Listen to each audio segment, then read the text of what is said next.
(1980년 5월) 광주의 봄은 잔인했습니다. 계엄군의 총칼 앞에 핏빛으로 물든 도시.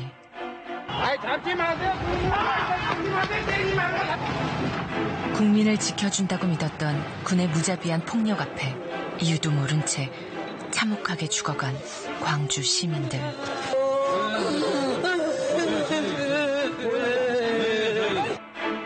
차마 보고도 믿을 수 없었던 끔찍한 폭력의 기록.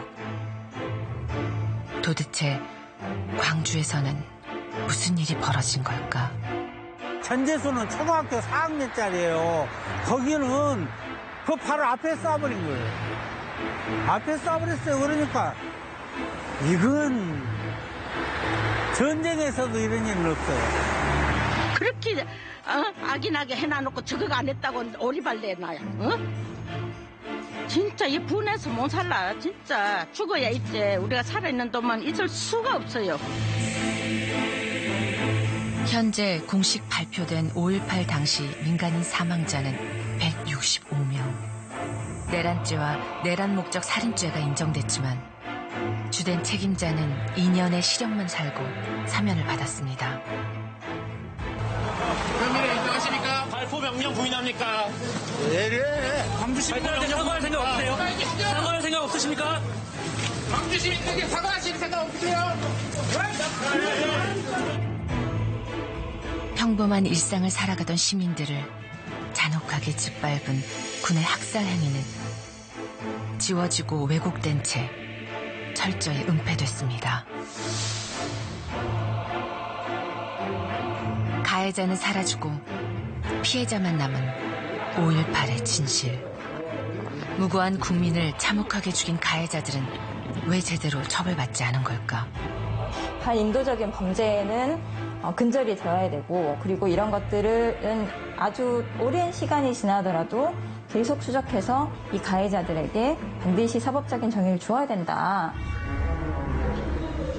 국가 권력에 의해 체계적으로 자행된 인도의 반환죄. 누군가의 가족이었고 또 누군가의 이웃이었을 그들의 죽음은 진상규명조차 제대로 이루어지지 않은 채 역사에 묻혔습니다.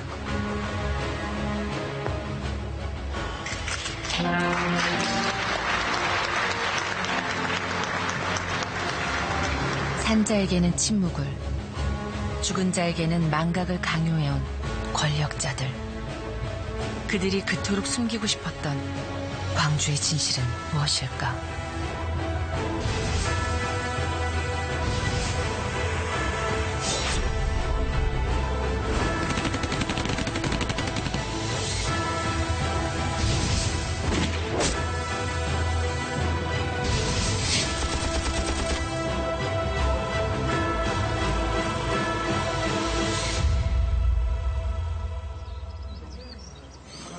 다시 5월입니다.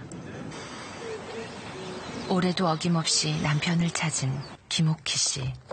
40년이 지났지만 이곳에 올 때면 꾹꾹 눌러놓았던 슬픔이 밀려옵니다. 이렇게 40년 동안을 너무너무 힘들게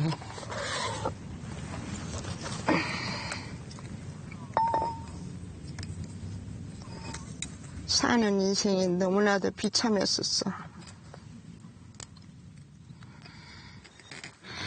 잠만 자고만 있으면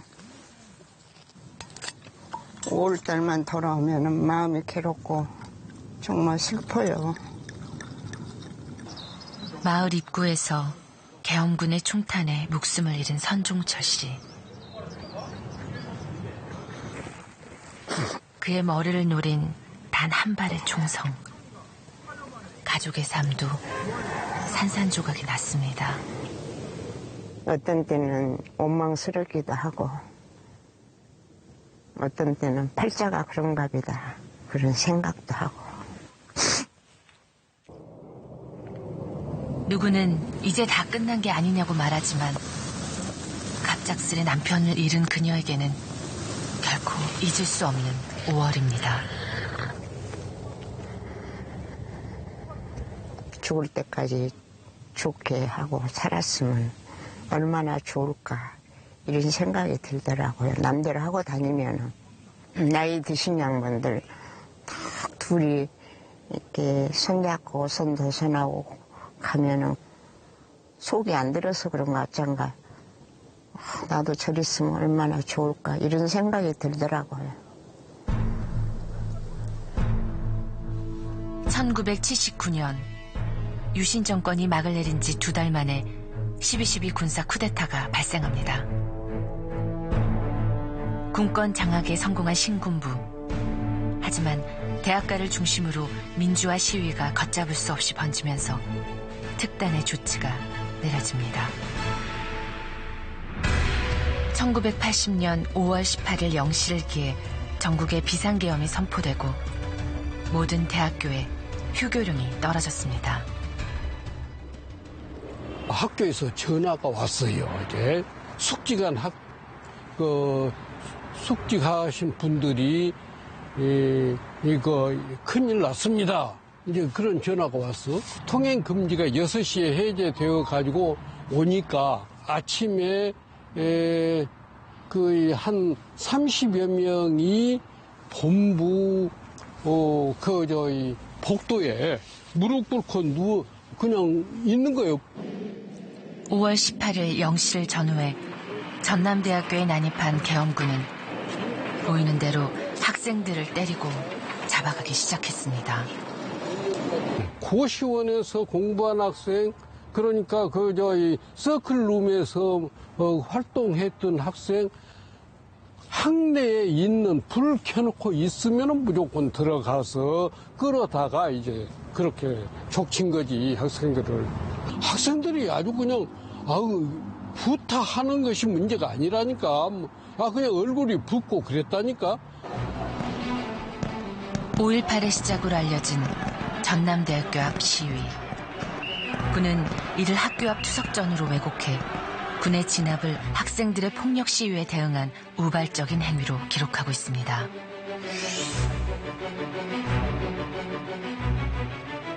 하지만 이미 학교 안에서 시작된 계엄군의 강경 진압.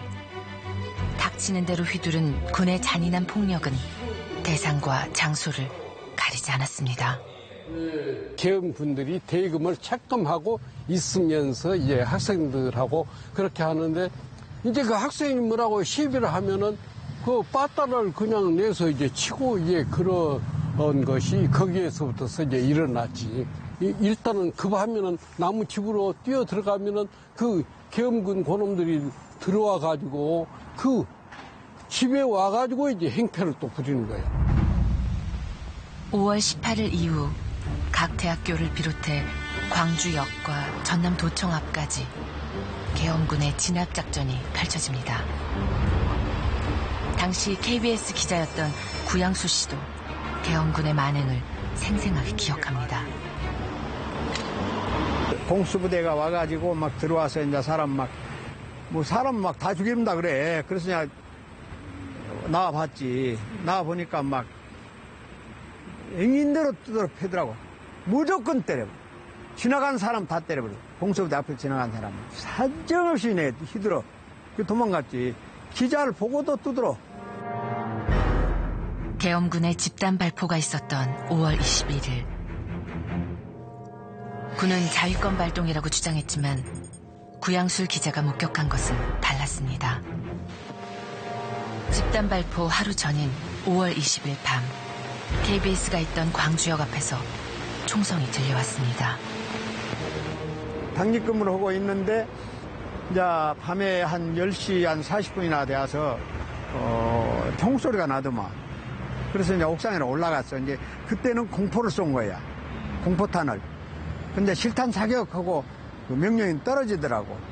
실탄 사격 그러니까 그때부터는 이제 진짜 실탄을 막 쏘았더니 뭐 엄청나게 쏘았어, 총을. 그날 숨진 사망자들의 검시 조서를 보면 왼쪽 얼굴에 총을 맞아 숨진 이북 씨를 비롯해 피해자들 모두 목과 가슴 부위에 총상이 집중돼 있습니다. 총칼로 치명상을 입힌 겁니다. 어떻게 이렇게 시민을 죽일 수가 있느냐, 무고한 시민들을 이렇게 죽일 수가 있냐, 이건 위에서 상부 명령이 3단계 명령이 떨어졌다. 첫째는 곤봉으로 때리고, 그 다음에는 칼로 찌르고, 대검으로 찌르고, 그 다음에는 총으로 쏴라. 그럼 명령이 위에서 내려왔다 그러더라고. 지난 명령이 정당하다고 생각하십니까? 그때 군 통수권자의 지시를 직접 받았습니까? 발표 명령 때? 발표 명령 하더란 일이 없어요. 당시 계엄사령관은 물론 신군부를 장악했던 전두환 보안사령관까지 군의 발포 명령을 모두 부인하고 있습니다. 5월 21일 전날 광주역에서 희생당한 시신을 앞세우고 전남 도청 앞에 모인 수천 명의 시민들. 긴박한 대치 끝에 계엄군의 무차별 총격이 시작됐습니다. 못 들어가게 하고. 당시 사진기자였던 나경택 씨는 집단 발포가 있었던 시각 계엄군 속에 있었습니다. 바로 옆에가 저는 전임 빌딩에서 이제 내려와가지고 이렇게 걸어와서 그 공수부대 사이로 제가 들어갔다니까요.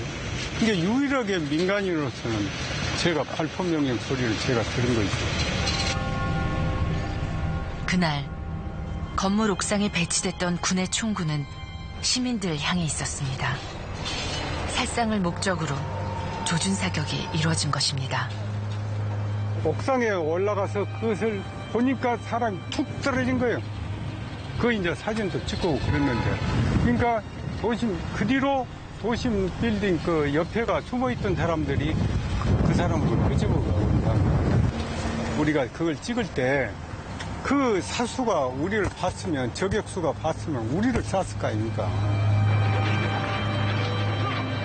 시민들을 향한 계엄군의 무차별적인 총격이 휩쓸고 간 자리. 무고한 생명들이 꽃잎처럼 쓰러졌습니다. 국민을 보호해야 할 군의 끔찍한 만행. 차마 보고도 믿을 수 없는 참혹한 죽음이었습니다. 제가 보시다시피 인간 구원을 위해서 생을 바치기로 한 성직자입니다. 그러나 그때 그 참상을 보고서는 도저히 제 이 감정을 컨트롤할 만한 그런 상황이 아니었어요. 그래서 제 인간 그 본성 그대로 내가 아무리 성직자이지만은 지금 나에게도 M16이 주어져 있다면 쏟고 싶은 심정이다. 그렇게 표현을 했습니다.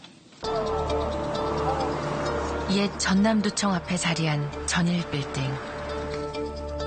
이곳에서 발견된 245개의 총탄 자국은 2017년 국방부 조사에 의해 헬기 사격의 흔적으로 밝혀졌습니다. 이렇게 수많은 증거와 목격자들이 있지만 당시 언론을 장악한 신군부에 의해 5.18의 모든 보도 내용은 사전 검열됐고 국민들의 눈과 귀는 가려지고 말았습니다. 이번 사태를 악화시키기 위한 불순분자 및 이에 동조하는 깡패 등 불황배들로서 급기야는 예비군 및 경찰의 무기와 탄약을 탈취하여 난동을 자행하기에 이르렀으며 이들의 궁극적인 목표는 너무나도 자명하여 사태의 악화는 국가 민족의 운명에 파국적인 결과를 초래할 것이 명약관한 사실입니다. 이 사진이 국가 권력을 찬탈한 군이 자행한 민간인 학살의 현장을 사진으로 남긴 나경태 씨. 생명의 위협 속에서도 언젠가는 광주의 진실을 알리겠다는 사명감으로 사진들을 지켜왔습니다. 내가 움직이지는 못하더라도 어떻게 해서 강주를 언젠가는 진실은 밝혀질 거 아니냐 싶어요.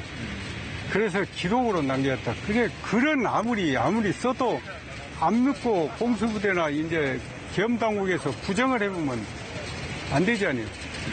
군의 사격은 있었고 군의 사격 과정들 속에서 수많은 시민들이 희생됐고 수많은 희생은 있는데 가해는 없는 거죠. 가해 군인은 있죠. 가해 군인은 있는데 이 가해자들이 어떤 명령체계에 의해서 사격 행위에 이르게 됐는지에 대한 부분들은 공식 기록이 없는 거죠. 80년 5월의 끔찍한 기억을 잊을 수 없는 또 한 사람이 있습니다. 24단. 학생들을 때리는 계엄군에게 항의하다가 붙잡힌 강길주 씨.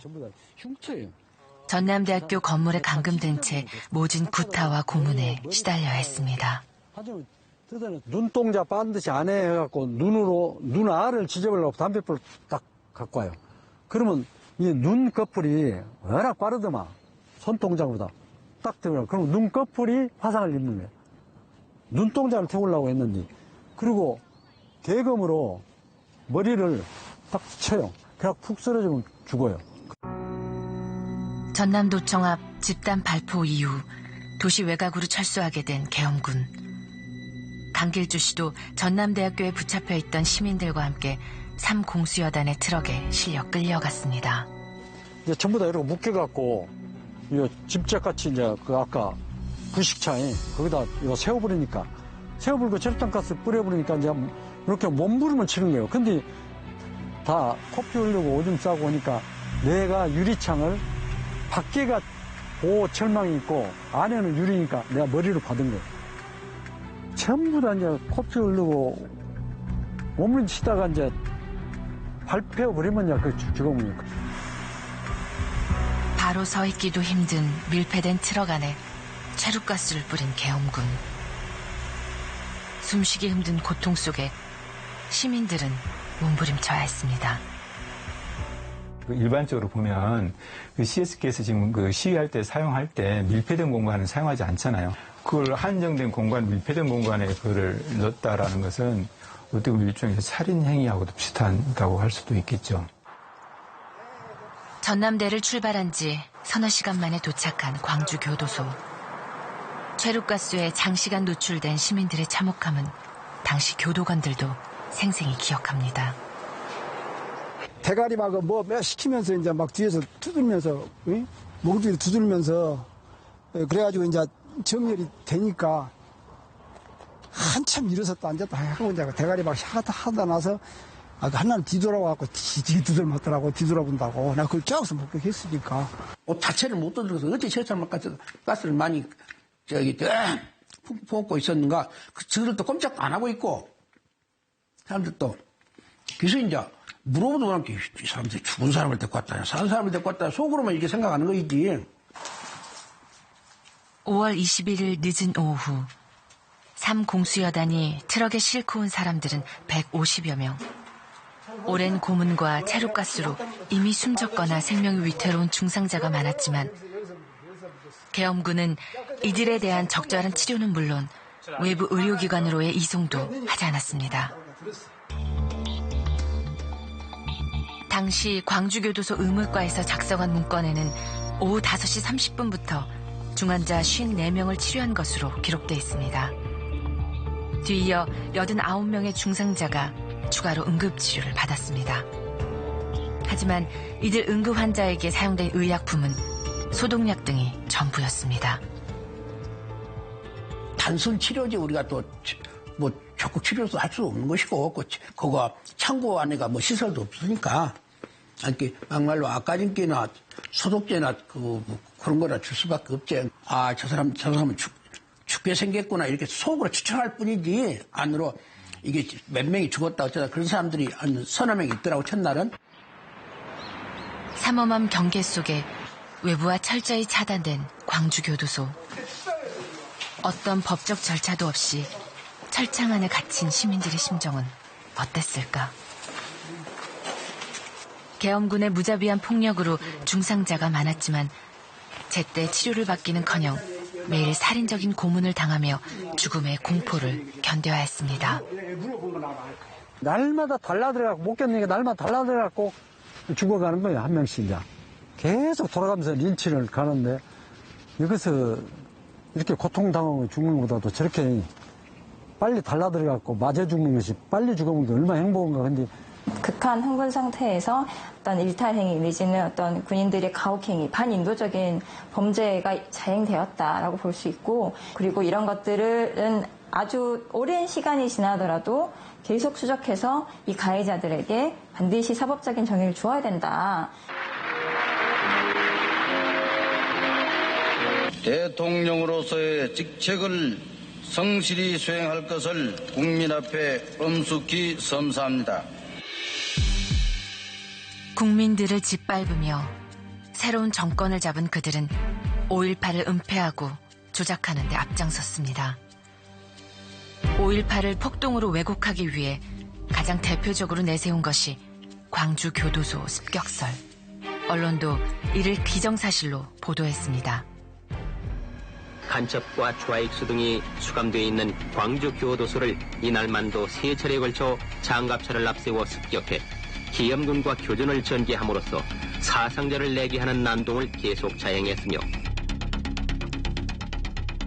보안사 문건에는 5월 21일부터 사흘 동안 무장폭도들이 7차례에 걸쳐 광주 교도소를 공격했다고 기록하고 있습니다. 신군부를 내란의 주범으로 판결한 대법원. 하지만 교도소 습격설에 대해서는 군의 정당방위를 인정했습니다. 대법원의 판결은 지금까지 5.18 왜곡의 근거로 악용되며 광주 시민들을 폭도로 몰아세우고 있습니다. 급기야 북한군이 개입했다고 주장하는 이들까지 생겨났습니다. 이제는 사실에 기초해서 논리적으로 이게 북한군 개입한 폭동이었다 하는 것을 밝혀내야 됩니다. 종북 좌파들이 지금 판을 치면서 5.18 유공자라는 이상한 괴물 집단을 만들어내면서 우리의 세금을 축내고 있습니다. 그렇다면 교도소 습격의 진실은 무엇일까? 광주시 문흥동에 자리 잡은 옛 광주 교도소. 부지 양옆으로 호남 고속도로와 국도가 지나는 이곳은 광주에서 담양으로 나가는 길목이기도 합니다. 5월 21일 전남도청 앞 집단 발포로 수십 명의 시민들이 숨지자 계엄군은 이 사실이 알려지지 않도록 도시 외곽을 봉쇄합니다. 장성과 나주, 순천과 담양의 길목을 막아 광주를 완전히 고립시키는 작전. 당시 외곽 봉쇄와 함께 내려진 반항하면 사살하라는 명령. 사실상의 발포 명령입니다. 21일 저녁 7시 도시의 주요 외곽도로가 완전히 봉쇄됐고 광주 교도소에 주둔한 3공수여단이 담양 길목을 맡았습니다. 외곽 봉쇄를 마친 직후에 발생한 세 번째 교도소 습격. 그는 그 사건으로 무장폭도들의 총에 민간인 2명이 숨졌다고 기록하고 있습니다. 실제로 그날 밤 숨진 이들은 담양 대덕에 살던 주민들이었습니다. 이웃 주민 4명이 광주에 볼 일이 있어서 나왔다가 심상치 않은 시내 분위기에 놀라 다시 집으로 돌아가던 길이었습니다. 교도소 인근을 지나는 고속도로 위에서 장애물을 발견하고 멈춘 순간 무차별 총격이 시작됐습니다. 무조건 그냥 차에다 이유도 없이 쏘아버린 게 그냥 아무 딴 싸움 못 해줘. 차가 여기 도망도 못 가고. 일단 하기는 하고 이렇게 해야 하는데 무조건 쏘아버린 게 그냥 아무 정신이 없어요. 그날 숨진 2사람. 운전석의 고규석 씨는 배를 관통한 총상으로 그 자리에서 숨졌고, 조수석에 있던 이문택 씨는 다리와 가슴 부위의 총상으로 목숨을 잃었습니다. 그런데 군 보고서에는 무장 시위대의 기관총 난사에 2명의 민간인이 사망한 것으로 기록되어 있습니다.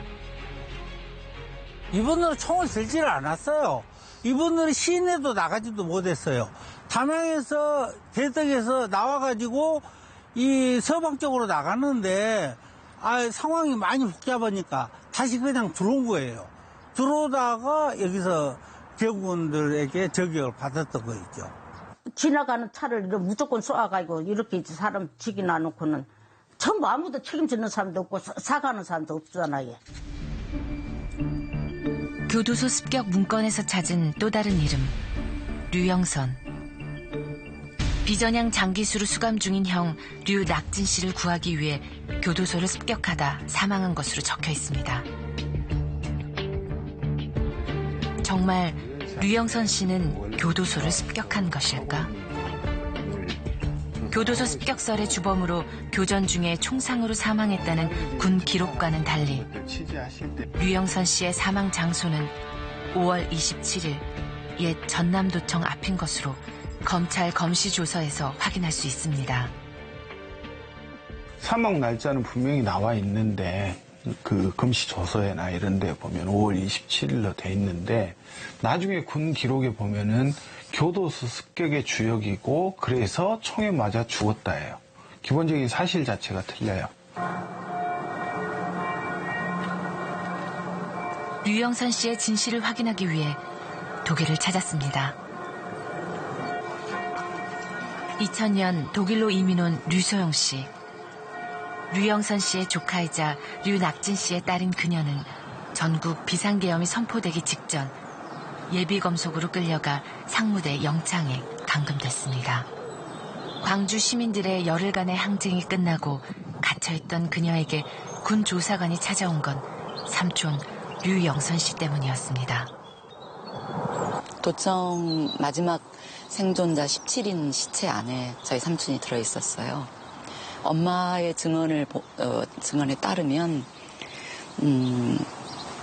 삼촌이 그 교도소 습격 사건과 관련해서 이 계엄 그 신군부는 계속 삼촌이 아버지를 구출하기 위해서 교도소 습격을 했고 그래서 삼촌과 아버지와 그 시민군과 연계를 계속 찾으려고 했거든요.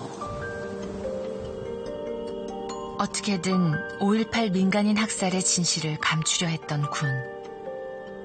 기록을 조작하고 끔찍한 고문과 폭력으로 거짓을 강요했습니다.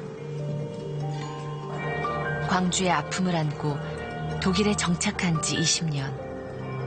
해마다 5월이면 현지 교포들과 함께 5.18 기리고 기억합니다. 광주 항쟁을 마치 폭도로 취급하고 그리고 그들의 가해 그 사실을 계속 부인하고 있는 사실은 정말 용서할 수 없는 일이죠. 그리고 그 5월 항쟁 때 돌아가신 여러 그 영령들을 생각하면 그걸 가만히 두어서는 안 된다고 저는 생각합니다. 그들은 역사에 대한 책임을 갖고 역사에 대한 반성을 할 수 있도록 철저히 처벌을 해야 된다고 생각을 합니다. 교도소 습격설은 5.18 왜곡의 가장 상징적인 사례이자 피해자가 가해자로 뒤바뀐 대표적인 왜곡 사례입니다. 40년이 지났지만 진실은 여전히 거짓으로 가려져 있습니다. 이런 만행들이, 이런 일들이 광주에서 벌어졌음에도 불구하고 이것이 여전히 교도소 습격 사건이라든가 이런 식의 또 다른 왜곡과 조작에 의해서 모든 진실이 은폐되는 이런 사실들을 명확하게 드러내는 작업들이 지금부터 철저하게 좀 진행이 돼야 되겠죠. 5.18 당시 가장 많은 사망자가 발생한 날은 집단 발포가 있었던 21일과 도청 재진입작전이 있었던 27일입니다. 그런데 이렇다 할 작전이 없었던 23일과 24일에도 무려 34명의 사망자가 발생했습니다. 도대체 이틀 동안 무슨 일이 벌어진 걸까? 23일과 24일에 숨진 희생자들은 대부분 시위 현장과는 거리가 먼 시 외곽에서 사망했습니다. 전남 화순으로 나가는 길목에 자리한 지원동의 한 야산. 저쪽 다리는 보이는데요, 지금 여기?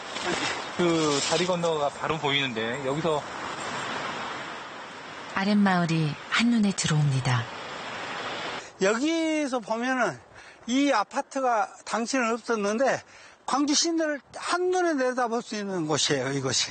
그래서 이쪽, 저쪽 이런 데다가 전부 이렇게 진축구축을 해가지고 송을 쌌던 거예요. 다리가 지금 어디지? 공수부대가 이곳에 주둔한 것은 외곽 봉쇄 명령 때문이었습니다. 사실상의 발포 명령이 내려지면서 오가는 차량은 물론이고 인근 마을 주민들도 군의 표적이 되었습니다. 최소한 뒤로 여기로 와보니까 실탄이 탄피가 많이 있었고 이쪽 저 동네 쪽을 향해서 또 총을 쐈죠. 이게 바로 이쪽 동네가 영산마을이거든요.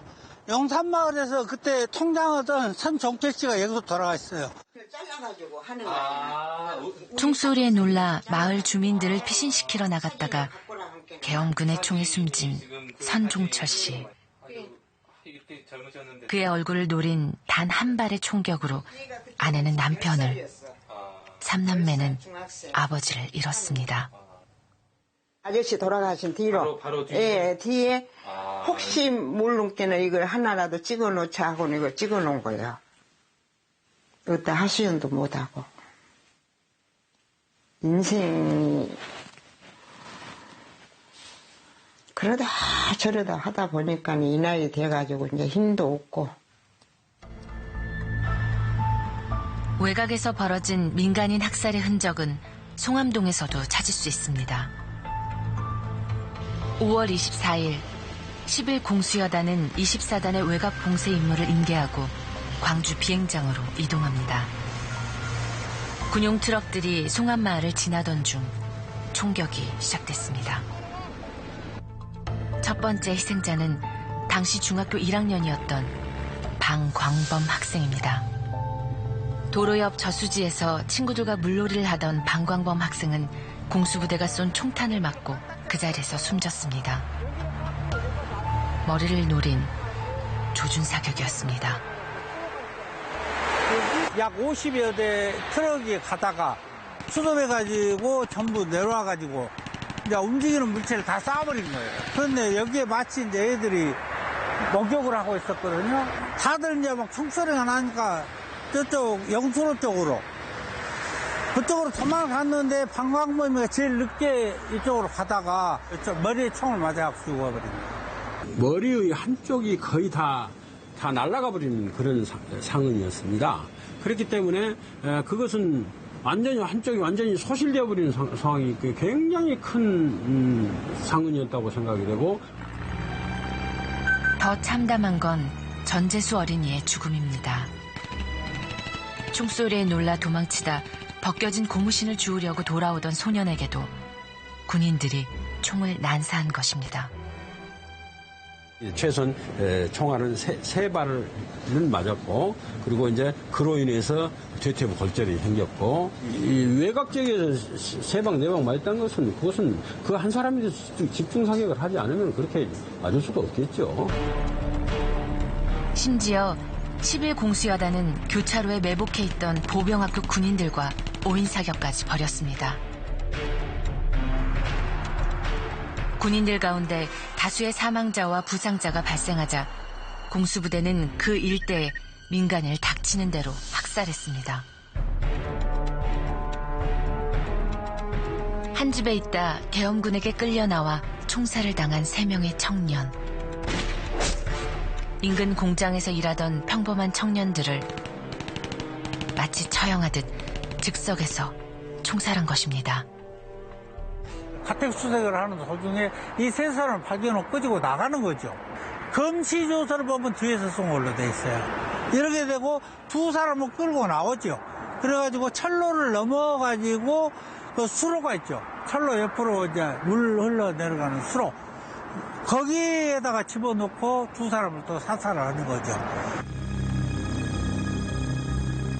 하지만 송암마을의 민간인 학살은 무장폭도들의 기습, 그리고 군인들 사이에 5인 사격이 있었다고만 기록돼 있습니다. 참혹한 진실은 사라지고 가해자들의 기록만 남은 것입니다. 지형도 바꿔지고 사람도 다 아는 사람도 없고 이러다 보면 5.18 묻히는 거 아니냐. 그럼 잘못된 기록이 어떻게 보면 먼 훗날은 그거에 인정이 되는 수가 있지 않겠느냐. 그래서 이제 안타깝다는 생각이 들어가는 거죠. 5.18 당시 군의 잔인한 폭력은 어느 정도일까? 민간인 사망자 165명 가운데 대부분이 총상으로 사망, 칼에 찔린 자상은 9명, 맞아 죽은 이도 14명에 이릅니다. 그동안 군은 5.18 당시에 벌인 자신들의 폭력 행위를 과격한 시위대로부터 스스로를 지키려던 자위권 발동이었다고 주장해왔습니다. 하지만 사망자들의 검시 조서에는 잔혹한 학살의 흔적이 고스란히 남아있습니다.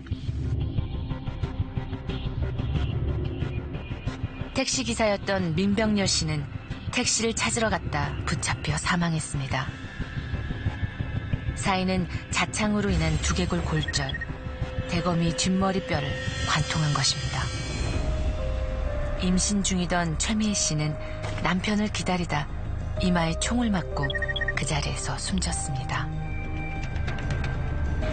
평범한 시민이었던 이들의 참혹한 죽음을 자위권 발동이라고 말할 수 있을까? 전문가들은 군의 만행이 자위권 차원이 아닌 고의적인 의도가 있었다고 말합니다.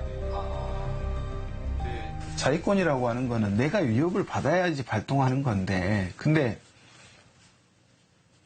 그 당시에는 그냥 지나다니는 것 자체가 다 적인 거죠. 그러니까 그렇지 않았다라고 한다면은 광주 시내에서 그렇게 처참하게 진압을 하거나 아니면은 뭐 발포를 하거나 조준사격을 하거나 할 이유가 없죠. 아니 임신 8개월 된 임산부한테 총을 겨눌 생각을 어떻게 해요? 그건 상식적으로 말이 안 되는 거죠. 국가 권력을 장악하기 위해 체계적이고 광범위하게 민간인을 학살했던 군. 총칼로 무고한 시민들을 짓밟은 그들은 어떤 죄로 처벌할 수 있을까? 어떤 정치적인 이유에 입각해서 민간인에 대한 체계적인 공격의 행위이기 때문에 그 광주에서 시민들을 갖다가 무력으로 거의 폭력적으로 진압하면서 또 오히려 저항을 했다라는 걸 빌미 삼아서 어떻게 국가 권력을 완전히 탈취하는 그런 행위까지 이루어졌기 때문에 그건 뭐 정확하게 인도에 관한 범죄에 들어간다라고 생각합니다. 1995년 5.18 진상규명의 새로운 기회가 찾아왔습니다. 당시 민주당 박계동 의원이 폭로한 두 전직 대통령의 비자금 사건. 김영삼 대통령의 지시로 5.18 특별법 제정이 추진되던 상황에서 검찰은 비자금 사건과 함께 12.12 쿠데타와 5.18 진상규명을 위한 재수사에 착수했습니다. 특별수사를 통해 권력 장악을 목적으로 민주화 운동을 폭력 진압한 사실을 밝혀낸 검찰.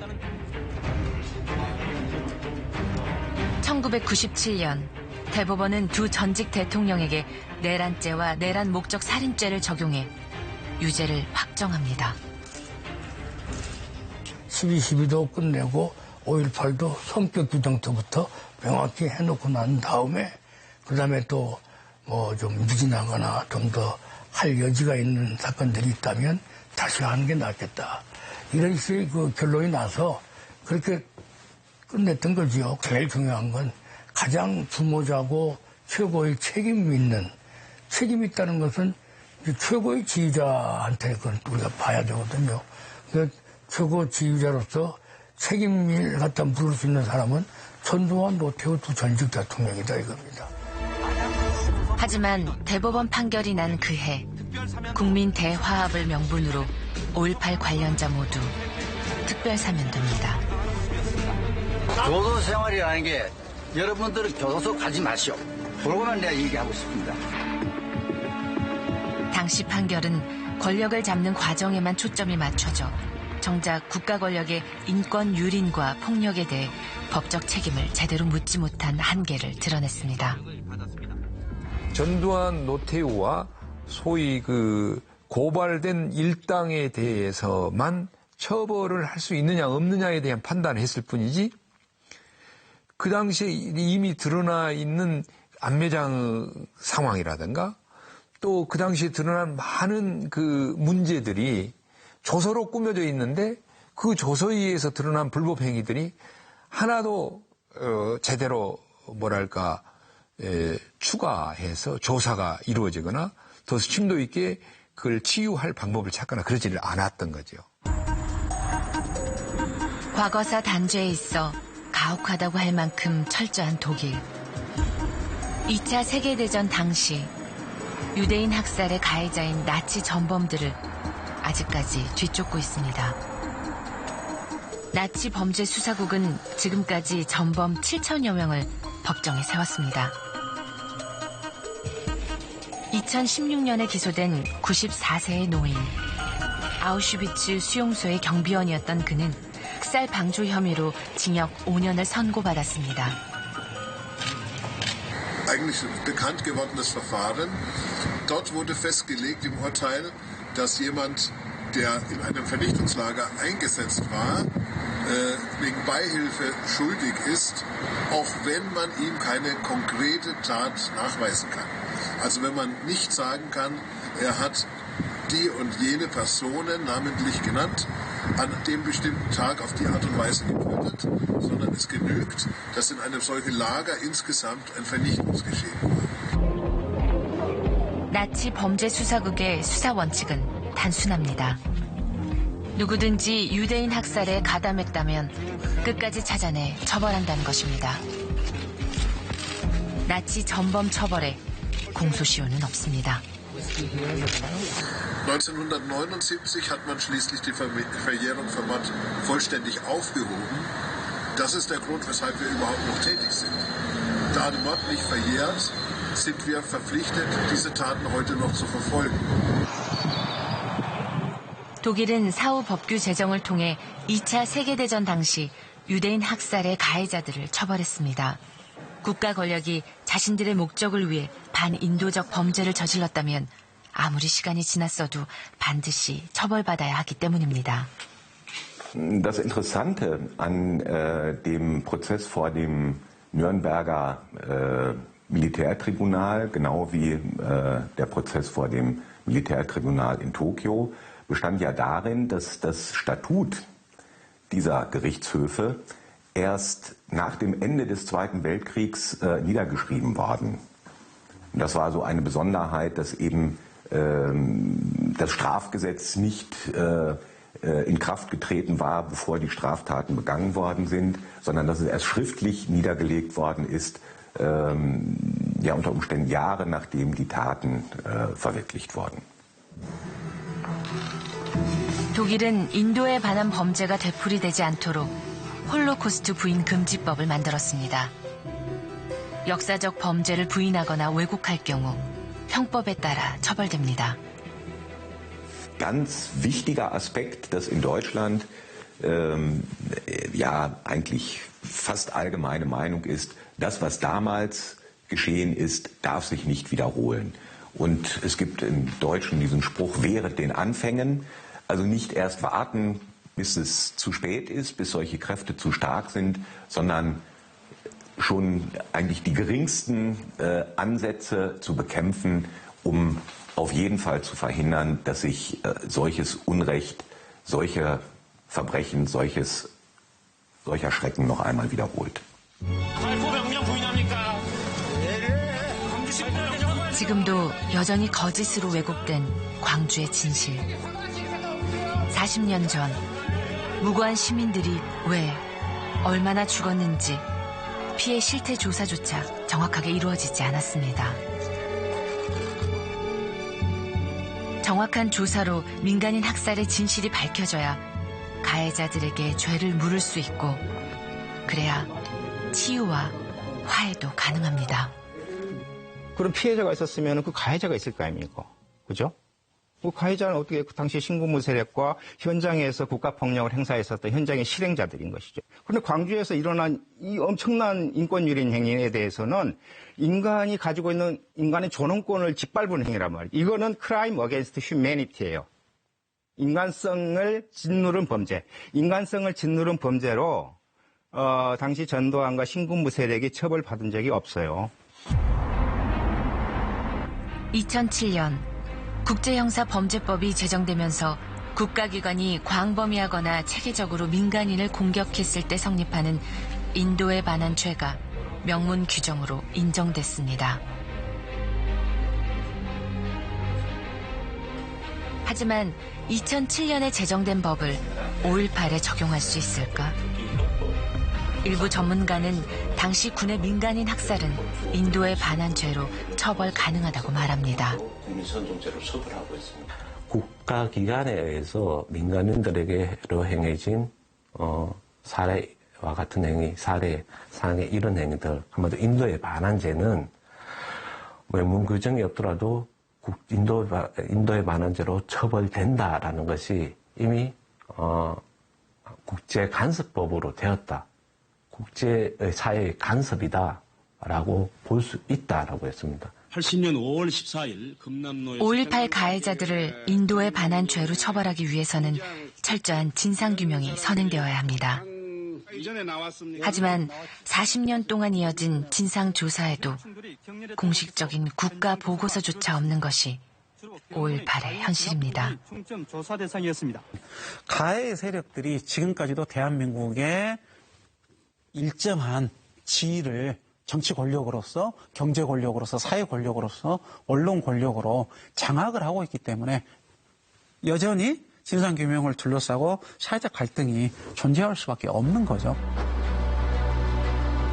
지난 5월 12일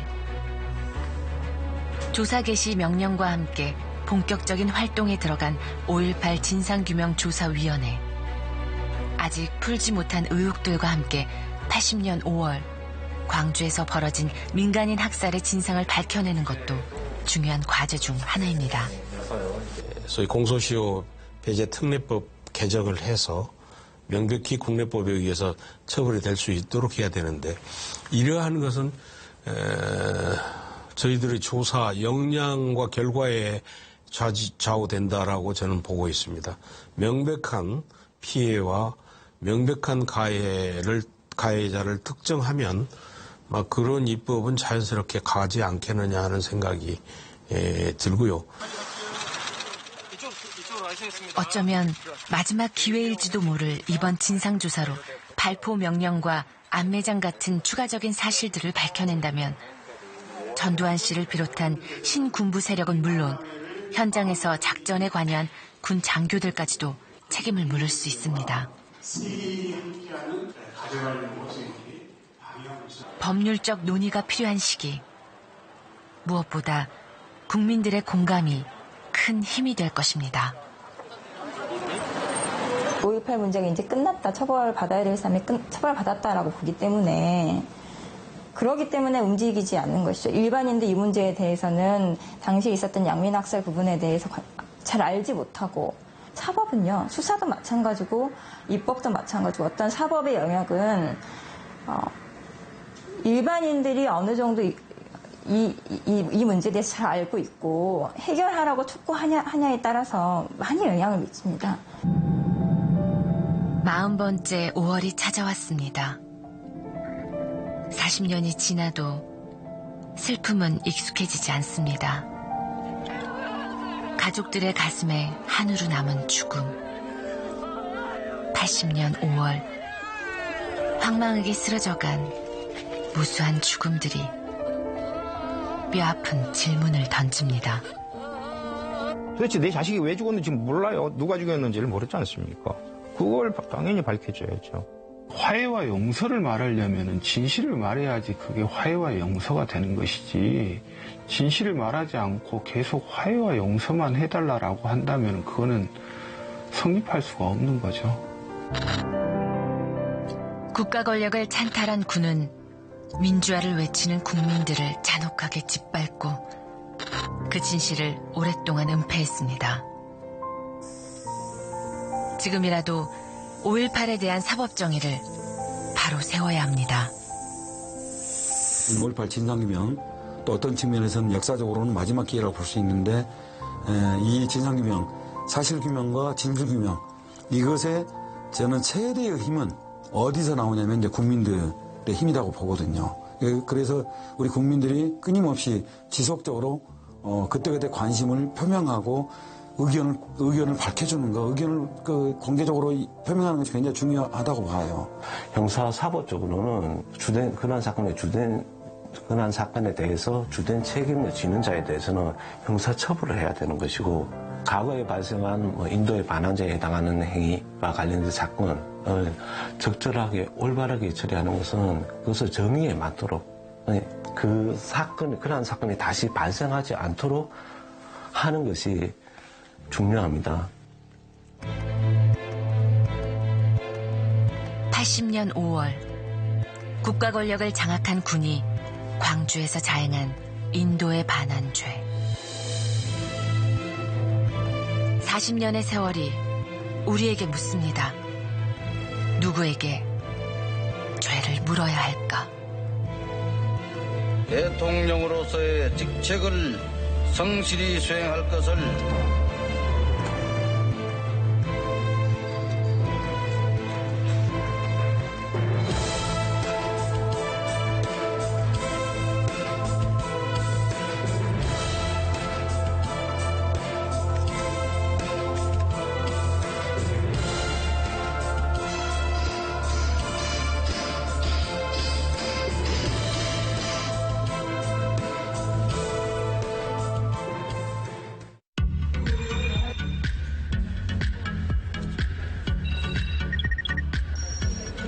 산업혁명 시대에 피할 수 없는 경제정책이다. 사각지대 해주기 위해서 전체 국민에게 해줄 필요는 없다라는. 모두에게 공평하게. 그냥 다 뿌리다 보면은 해줄 수 있는 게 미약할 수밖에 없죠. 기본소득이 아닌 거를 기본소득이라고 참고이시니까.